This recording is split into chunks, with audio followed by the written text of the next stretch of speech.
So let's think about it. Don't you ever wonder what the best way is of how you can share your knowledge with others? Well, informative speeches are a great way to spread your knowledge and teach others about what you know.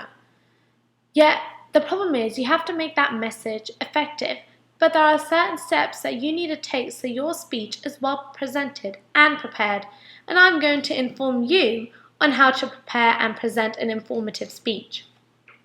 First of all, let's start off with the definition. What does it mean to inform? Well, according to the textbook, inform means to share information with others to enhance their knowledge or understanding of the information, concepts, and ideas that you present. So when you're trying to inform someone, you have to be cautious of not trying to turn your informative speech into a persuasive speech, because you're not trying to convince or sway their opinion, you're just trying to tell them facts. Now, one tool that I've learned throughout the course is to use the DECIDE model. And for every effective method of communication, I always refer back to the DECIDE model. So I'm going to go through that with you. So step 1 of the DECIDE model is to define. Define the communication goal. What are you trying to do? And step 2 is to evaluate. Evaluate the receiver's situation. What's your audience's situation? It's important to know your audience because you have to deliver the message and they have to understand and comprehend what you're saying. Step 3 is to create. You want to create the message that you're going to send. Step 4 is to identify the communication strategy. And step 5 is to send the message. Step 6 is to evaluate the feedback and repeat the process. So you're actually going to see here in this step whether your audience actually comprehended and understood or took anything from what you said. And if not, you're going to repeat the process. And I feel that's the best way for any method of communication, including informative speeches, to understand your audience and get your knowledge to them. But especially specifically for informative speeches, I like to use the TEACH acronym, and I also found this in the textbook. I feel that it is an effective guideline for showing people how to do something. And showing them how to do something is more effective than just showing them. So, what you want to do is, you want to start with the T, which is tell. You want to explain your audience what you want them to know. Then you want to give an example. You want to show them an example of how you actually do it. Then you want to apply.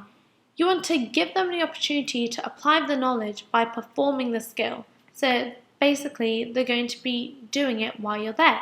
Then that leads me to the C in teach, which is coach. In this step, you're going to give positive remarks and you're going to encourage them.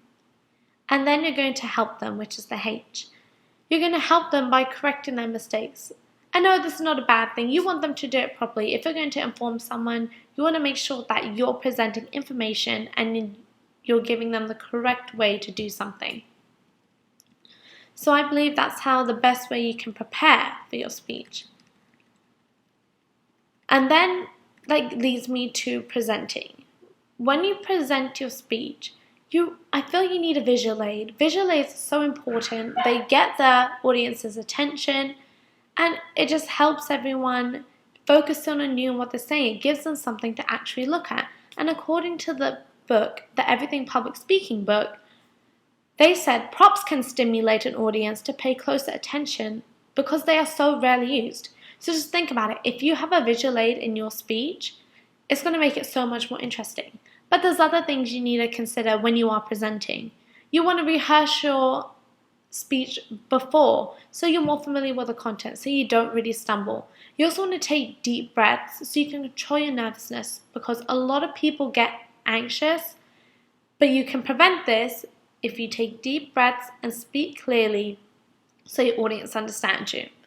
And you also want to look nice. Just looking nice gives you a little bit more credibility so you know what you're talking about.